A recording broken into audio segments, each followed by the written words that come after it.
I want to welcome everyone to our first series of webinars on the future of wealth tech. My name is Keena Pettijohn. I'm the CEO and founder of Lifelogixs, and I am absolutely thrilled to kick off our first webinar. With years and decades, so to speak, of experience in the wealth management industry, I personally and professionally have witnessed significant technological change over my decades of experience and certainly in the year of 2020. With 2021 being right around the corner, and both Lifelogixs and the Oasis group felt it was important that we put together a forum like this with subject matter experts and industry leaders to share the trends that we are looking ahead for 2021, some of the challenges that we believe that our audience will be facing, and how our solution is addressing those challenges. So I'd like to introduce not only an individual I have tremendous respect for, a subject matter expert and the CEO and founder of the Oasis Group. I'd like to introduce my strategic partner, John O'Connell. So without further ado, John, I'd like you to introduce our esteemed panelist. Thank you very much, Keena. I really appreciate that. We're really lucky today. We've got some folks on the phone that have run their own firms and had their own firms in the fintech space for quite some time. We're very, very lucky to have Chris Hastings, who's the co-founder and CEO of Panoramix, joining us today.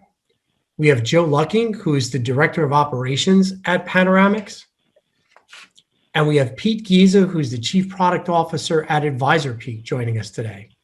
Thank you very much, gentlemen. I really appreciate you taking the time to talk with us. We've seen a lot of changes in the past year, clearly not just COVID, right? That's kind of the elephant in the room, but the other changes that we've seen in the business over the past year have really been some of the regulatory demands that have come up, right? Reg BI has now gone live, and that is certainly affecting the way broker-dealers are looking at the marketplace. But we've also seen a continued pressure on fee compression and significant increases in operating costs for a lot of firms over the past year.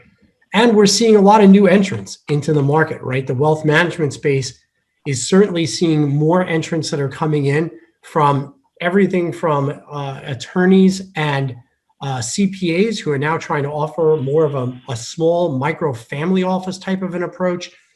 Then you've got some folks certainly with the TD and Schwab merger.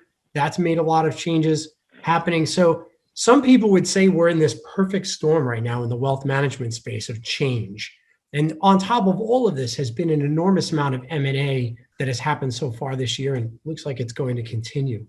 So what I'd like to start with are some of the factors that both firms see, the three of you see in this space. So what are some of the driving factors that you see for financial advisors today? Pete, let's start with you. What are your observations with all the change that's happening? What do you see driving financial advisors' decision process today?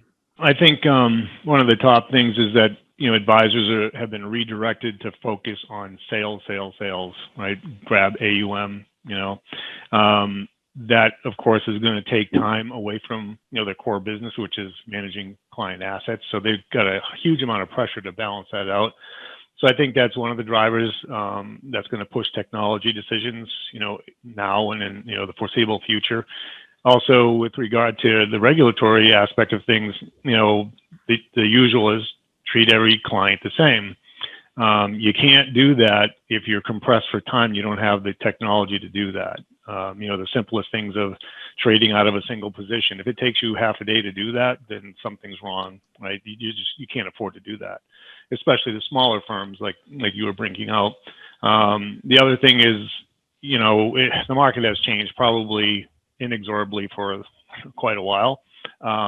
Agility versus reactivity is everything, right? You need to be agile. You need to be able to pivot internally, just as a business, but also, with regard to how you use your technology. So technology has to be able to snap in and snap out as your needs, change.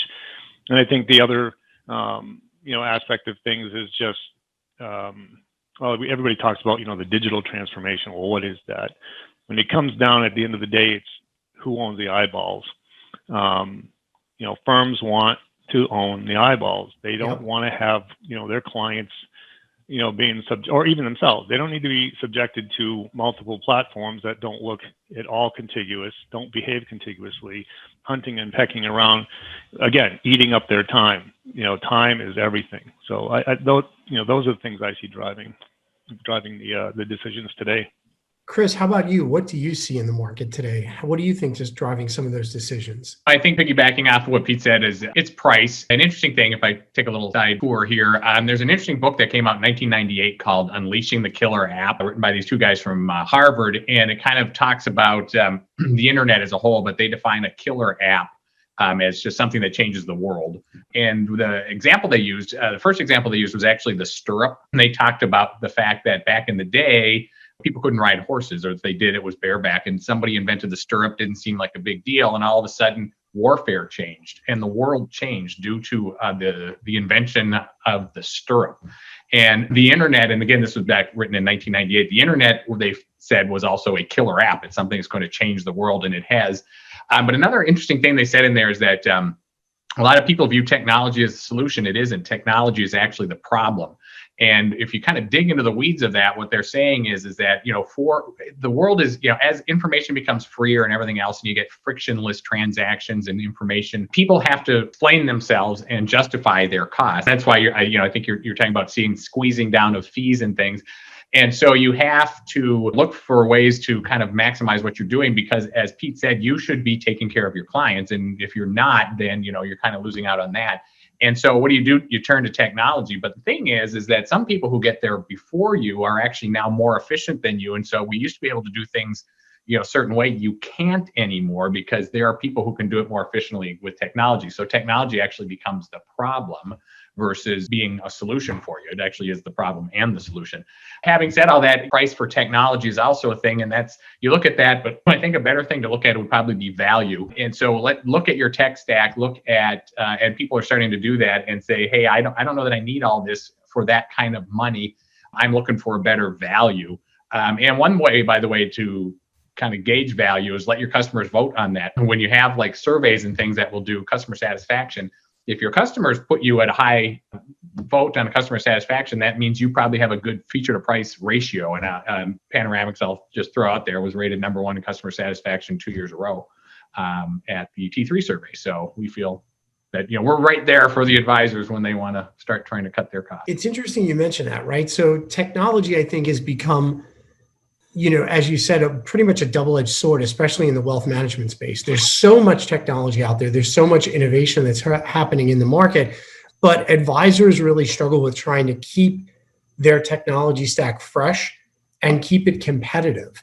You see a lot of these emerging, if you will, growth strategies in wealth management. There's a ton of new entrants in this wealth tech space.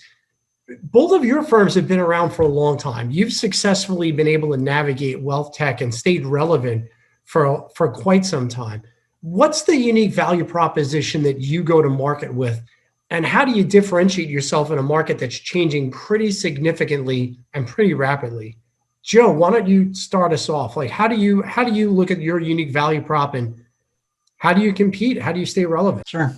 Thanks. The way I look at it is that there are many companies that tout customer service. But with Panoramix, I really believe we've instilled this into the heart of who we are and our corporate culture, honestly. Chris mentioned having won the T3 customer satisfaction survey for portfolio management the last couple of years. And that's just one way of measuring that. Another way for us to measure that is just how many of our customers are willing to talk to other prospects and say, yes, we've been happy. I can tell you honestly that we have a lot. We have a lot of people who are willing to stand up and say, yes, this is a good product. This is a good company to work with. Beyond that, Chris has mentioned price. I think we're not just competitively priced, but we're aggressively priced. If you're under 25 million AUM or just with TD or Schwab, it's $4,000 a year and there are no setup fees. In terms of that, I don't think anybody can come close to us in terms of pricing. We do remain focused on billing and performance at our very core. We're responsive to our advisors. We do a release about every 3 weeks. That helps our product grow and change and adapt to not only what market conditions are or regulatory conditions are, but to what our advisors are looking for in a system.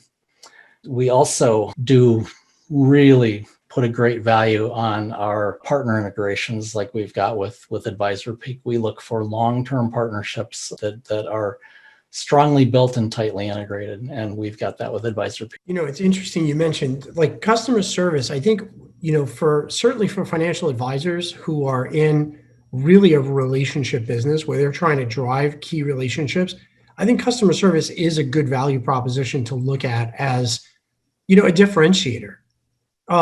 Pete, what's the differentiator you feel at AdvisorPeak? Well, going along with what Joe said, support, customer care, the partnership with your customer, it has to be part of your culture. So that's the way we think. The customer is everything because they are, right? That's why we exist. And it also, it's part of the driving factor for us product and engineering guys because we want to build things that people actually will use, not, end up being shelfware. Back in 2010, somebody, I don't remember the organization, but they said, this is going to be the decade of customer support. Well, you can't prove that by me, automated support, chatbots. I'm sorry, that's not the personal touch, that is not a culture, that's technology. I also believe, differentiation comes in really paying attention to what your customers need and want. Now, we go by the 80-20 rule. You can't satisfy everybody, but you try to take the 80% approach to getting out things that are meaningful, impactful to their business, help them get things done.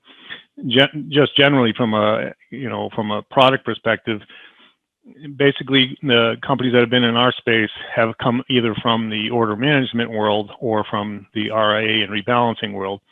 And having founded one company, prior to this in the same space, we came in at this in the same way that Damon did with this company, which is, the RIA view on how things need to be managed, in a firm like that. What we're finding today is that you got to straddle both. So that's really, what we're doing. We're coming in at, at both directions.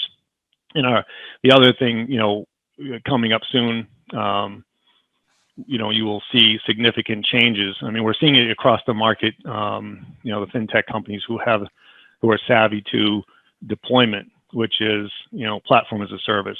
You're going to see that just taking a huge, stake in the space.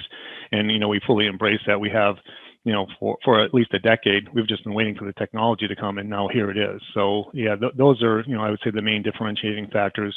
We don't look at price. We look at value because at the end of the day, our ROI is everything. If you buy a piece of software, I don't care if it's for $1, if it's, for $100,000, it better return, significant value at the end of the day. I agree with you. And it's interesting you bring up the platform as a service, right? So we started the question kind of around some of the challenges that financial advisors are having with even integrating a lot of this technology, right? And having a really tech stack, if you will, that is going to be functional and is really going to help them to better service their clients. So I think some of the moves that you're making with AdvisorPeak to move towards that platform as a service really does help the advisor to be able to leverage that technology and leverage it within their ecosystem, within the stack that they're already building, without having another user interface, another sign-on, single sign-on. To Chris's point, right? That's to solve a completely different problem, which is, technology has become a problem because you have multiple systems. And why does single sign-on exist? To solve the problem that you have to log into multiple systems. So I completely agree. It's interesting too, right? So technology vendors really do have this goal of being able to bring more value to their current and future customer bases. And, a ton of firms today enter partnerships and they wind up becoming what we commonly call paper partnerships, right? The partnership is only to be able to get a press release out the door, to try to get something in the market to make you relevant. But at the end of the day, you're not really driving a partnership and you're not really driving a level of integration. And the first couple of clients that sit down with you or the first couple of customers you have and say, well, you're integrated with so-and-so, let's just roll that out. It becomes well, actually, we need to build a little bit more there to do what you want. Tell us, how are you approaching this partnership differently, and what's different that helps it transcend from a paper partnership to something that's actually really going to help people? I mean, Pete, what excited you about partnering with Panoramix, and how do you transcend that from the paper partnership side? Yeah, well, I mean, you know my feelings, John, about partnerships. They're meaningless. I mean, they're one-sided. There has to be value, which means we're contributing to each other's bottom line. We also have to have the similar cultural thinking around support and technology, right? So I think those are the most exciting things I see, with AdvisorPeak and Panoramix, is that culturally speaking, both from a technology and from a support, or I should say partner relationship with our customers, we're in line with one another, because at the end of the day, how you treat each other is how you're going to approach your co-client. And if you're not lockstep with each other, then they're going to see right through that. And they're going to realize that you've just been in the same game since 2013, which is, let's sign up as many logos as we can because it looks great. And at the end of the day, there's no real value. There might be in a handful of those, but there's just been a huge attempt to leverage that from a marketing perspective, and we've seen it across what I'll call larger all-in-one platforms, just pressing on those paper partnerships. I completely understand. Chris, what do you see in the integration that you've created with AdvisorPeak, and what makes this partnership different from other firms that may have a paper partnership? Well, I think you got two things that kind of go into an integration, and I think that the integrations that we do anyway are as much about the people that we're going to work with as the functionality. I think the first thing we start kind of look at is that who are these people? What's their story, and are they people I'm actually going to spend some time with while we work through this stuff, or are they going to drive me nuts? Or not that people drive me nuts, but so we're looking for partners for life. We're not looking for paper partners, as you said. That's, to me, as important as whether the functionality is actually going to be worthwhile to anybody. And we found that with AdvisorPeak. We had done some work with Damon before that. We have a lot of respect for him. He's very well known in the industry, and AdvisorPeak as a whole is just got a lot of common values and core values of what we are doing. So then the question is, so that sounds like, that looks good on paper, not that it's a paper partnership, but are you going to do something that's going to benefit anybody, or you just want to hang out together? For us, I will tell you, we have been told multiple times by several marketing firms and things that, you guys focus on billing and performance, and that's pretty cool, but you need to have a partner who's going to handle the trading platform for you, because you don't stack up with the big boys if you can't give them that out of the gate. And so we've been looking for a good partner for trading and rebalancing. And we actually started down this road with Damon a few years ago. And then, we were very happy to see that he switched over to AdvisorPeak, and we started there. So we feel that this was the most important partnership we could have at the time. So not only are they cool people to work with, this is a partnership we were really looking for a couple of years. So we are very excited about it. Excellent. And you mentioned, Chris, just a quick follow-up to that question. You mentioned the importance of trading and rebalancing, right, to your solution to kind of build things out and have a complete go-to-market, if you will, for the wealth advisor. Why do you feel so strongly about that? What do you think really kind of augments the solution that you have with what AdvisorPeak's bringing? And then, Pete, I'll ask you the same question, but Chris, why don't you go first? My opinion, which is the right opinion, so just take it for what it's worth, is that people should do what they're best at. And what we are absolutely best at is getting data from custodians and doing things with it. We are data people at our heart. And what we do with that data is we do rock solid reporting, performance reporting, and we do great billing. And that's what we want to do. I think that the big part, if someone says, hey, what does, and I'm not going to use one of our big competitors' names, but they have the big three, you're so much cheaper than the big three. What is the biggest feature that you do not have? And absolutely, without question, is that we don't do trading and rebalancing, but we don't want to do trading and rebalancing. And we would always say, well, go ahead and use whoever you want for trading and rebalancing. That's fine. We'll integrate with them, but will integrate with them is the question. We don't. We will. Sure, bring them on. We'll integrate with them. So that doesn't look very good. If that's kind of sounds kind of weak or kind of like it's a cop out. And so we actually want to have a strong partnership that we can say we do actually integrate with someone, because that gives us the perception of having a full end-to-end going out to the market. That is the piece that Panoramix not only doesn't do but doesn't want to do. So I think it just completes us perfectly. Pete, same question to you. I mean, what do you find is it really rounds out the AdvisorPeak solution with what Panoramix is bringing to the table? Well, I think what was said here on data is extremely important, right? So, Chris brought that out, that, we're focused on data, right? Data is everything, accuracy, and so forth. Trading is a downstream consumer, from whether it's a custodian or reporting system. It depends upon high quality reconciled data in order to make accurate trades. So, that's super important to us. We do not want to be in the business of doing, pre-trade reconciliation. We depend upon, good partners like Panoramix to make sure that happens. So that's super important for us. Plus, as rebalancing, progresses along, it necessarily has to be an analytical, based decision engine. Now, portfolio management accounting systems are analytical systems, but they are looking at it from a different viewpoint. So it's very much a client-facing, product. And in order for us to actually provide high value back to that, in other words, that frictionless, straight through processing with a complete, closed loop system, in order to provide that information back to partners like, Panoramix, we have to have that. So again, we're depending on high quality data so that we can, move along, be able to provide, I won't call it artificial intelligence yet, but at least machine learning, so that we can do, various things that will provide high value, not only to those who are in the actual trading aspect of things, but again, returning that high value information that they can also use to make decisions, with regard to the end client. It's very interesting. Both of you brought up the fact that you have independent firms, right? And we started the kind of discussion with, there's a ton of M&A going on right now. There's a lot of firms that are being bought by much larger firms, and one can argue whether or not they're being integrated really well or not being integrated well, right? My personal experience coming from Oracle, we used to acquire between 20 and 40 companies a year. Right? We were really, really good at integrating these companies that we would acquire. Some firms have not done that many kind of acquisitions, and they may not be as good at integrating.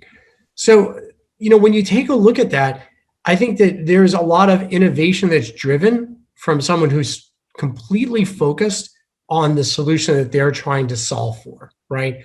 And I think the both of you would probably, or the three of you would probably agree on that. Chris, what do you think about the way, about having a level of independence, and then how does that level of independence drive innovation in your opinion? It's two sides to every coin. And I like our side. We're heads. At the end of the day, we're not beholden to anybody, and beholden in a couple different ways. We're not beholden to a bottom line where we have to, increase our bottom line by 10%, or the corporate people are going to get mad at us or something. But we're also, and that's one type of a non-independence. But the other one is like if you're owned by like a custodian, or where they are now trying to sway what you want to do, so you're being influenced or beholden to someone to kind of push their other agenda that might not be yours. We have simple things like, Joe or I still, we do support calls because we like to talk to people and find out what they're looking for. And it's kind of fun every now and then where someone will say, hey, it would be cool if we could do this. And it'll be a minor thing, and we'll go, okay, and we'll do it that day, and we will actually roll something out immediately. And I think that when you get bigger companies, and I'm not trying to make a big case for you should change your software every day on the whim of one user, because that's not a good idea either. But we could, we have that ability. We can change and move quickly, and we don't have to answer to anybody else. And so I think that You combine that with the fact that we're focused, we want to be focused on exactly what we're doing, billing and performance. And I think that that's just a massive story to tell. I would agree. Pete, what do you think? I know you have got some feelings around being independent, and how do you feel around that? And what do you think drives the innovation from being an independent? Sure. Independence, it's a double-edged sword. If you're part of a large organization, there's all kinds of, let's say, resources, whether it's money or it's marketing and so forth. So, that can be really great. And it also can hamper you, right? I mean, I'm not going to pick on anybody other than the general statement that broker-dealers and custodians are notorious for not being able to get it done, either in a timely fashion or at all. So, being independent, we are allowed to pivot very quickly. And I don't mean pivot because we're in a panic. We're pivoting because we're seeing changes, with technology, with the industry, and we've seen a lot on both sides, right? I mean, just from a technology perspective, think back, 5 or 6 years ago, right click on a mouse, there was nothing there. I mean, capability. So to try and even think about an application that was on let's say a Microsoft platform, there was no, analogous, control there. Now, well, I mean, you can do pretty much everything you want in a browser.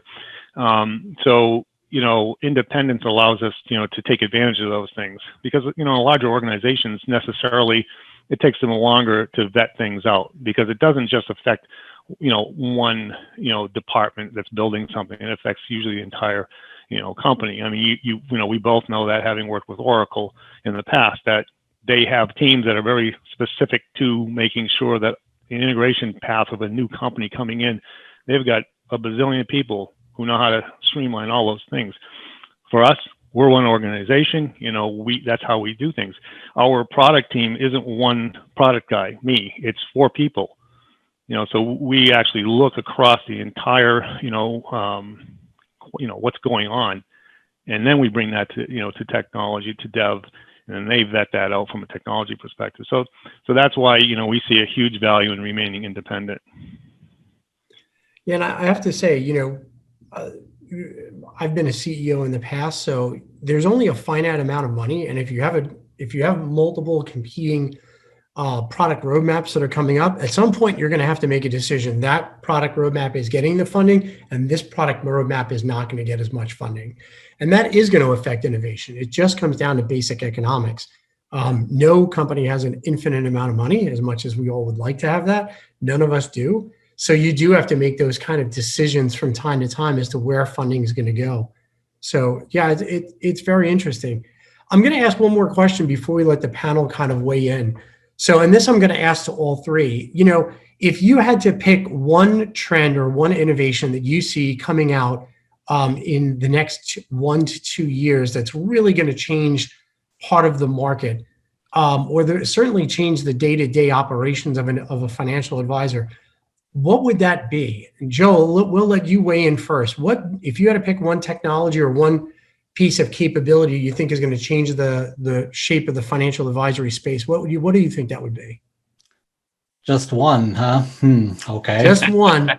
I've got 3 people. I figure, From most of our advisors' perspective, there's a merger that's going to be happening between 2 major custodians, and we need to be focused on making that go as smoothly as it possibly can, and we are preferred vendor with both of them, and the capabilities and whatnot that we have with one, we want to make sure that we can carry over to the new owner to the greatest extent possible, and we will be focusing greatly on that. Excellent. Pete? Scott McNeely, or at least he's credited with saying, the network is the computer. I'll kind of springboard off of something that Chris said earlier, and I'll say the network is the enterprise, right? So we are very focused on enterprise, and I would say probably the most important, if you want to call it innovation, is platform as a service. It's not really an innovation; it's a methodology, it's a paradigm, but we feel, just looking across those who are thinking in that direction or starting to use that as a huge it's a sea change that's coming in technology in this industry, and that is probably our key focus and what we feel is going to be the big deal. Excellent. Chris, how about you? What do you think is going to change the way we're looking at things in the next year? I'm going to go back to unleashing the killer app for another quote, because I'm quoting today, apparently. Today's my day for quoting. They said, "I don't know who discovered water, but I'm sure it wasn't a fish." And so I'm going to use that to say, I don't know. I'm in technology. I don't know what's going to happen. I can give you some guesses, but I'm pretty close to it. And having said that, I could say, oh, well, you know what? Yeah, platform as a service sounds good. AI, using that properly, tightening up your integrations, all this stuff. But what I would do is I'd actually take a step back and embrace the fact that we don't really know what it's going to be.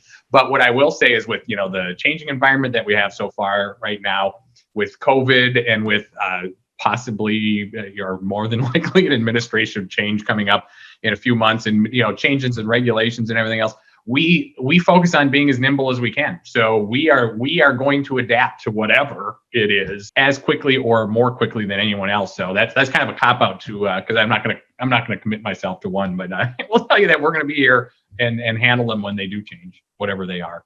What do you think? What do you think is going to change the face of the wealth management space in the next 1 to 2 years? I think that advisors are going to be enabled where they're going to be more of an Iron Man. They're going to be a human with technology capabilities. They'll be able to enhance the client and user experience through automated processes. Many of the onboarding approaches will be more intuitive. The advisor will be assisted by machines to be much more topical and relevant. So what I really see is we've seen a big push in terms of technology and integrations. And obviously post-COVID, we've created a virtual persona and we're obviously doing business differently as well as communicating differently.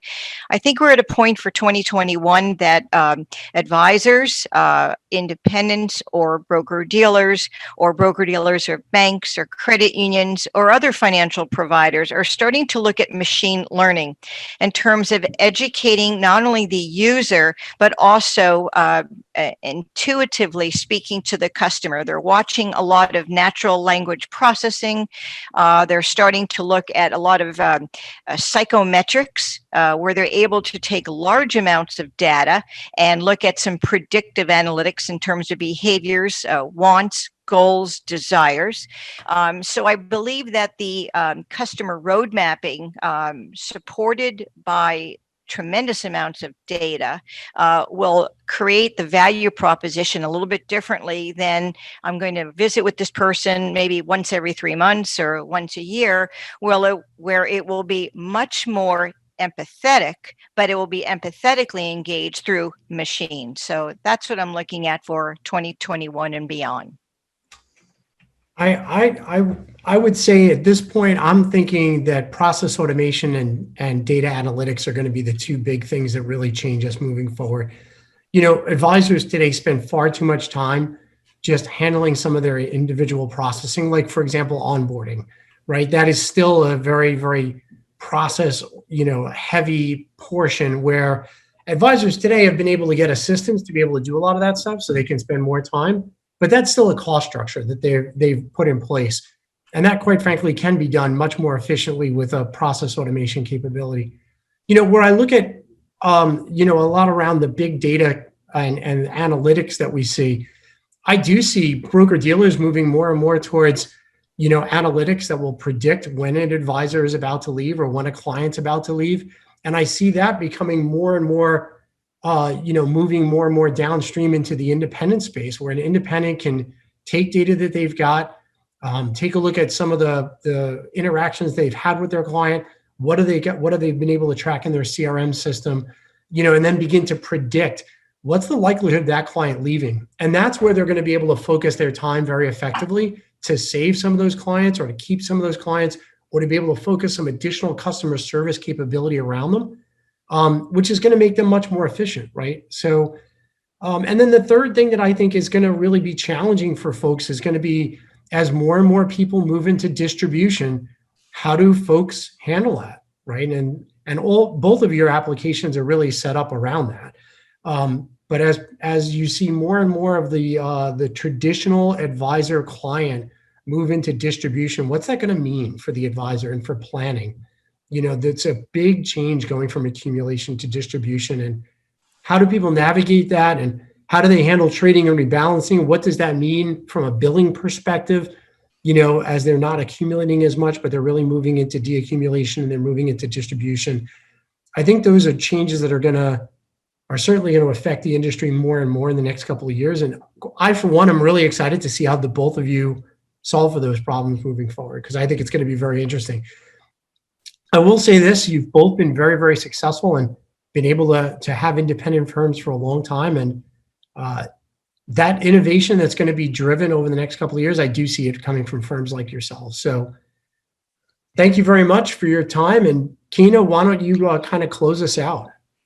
First and foremost, I totally enjoyed this, and both John and I are grateful that individuals and firms such as yourselves are able to join us for our first launch of Welcome to Wealth Tech. We're going to be doing this again. We're going to be looking to this luminary panel to give us some direction and feedback for our next Welcome to the Future in Wealth Tech on January 28th at 4 p.m. So we want to wish you and your families a healthy and a happy. And again, on behalf of Oasis Group and Lifelogixs, we thank you for your time, your guidance, your vision, and also for driving the trends that we have spoken about today. Thank you so much. Thank you. Thank you. Thanks for having us.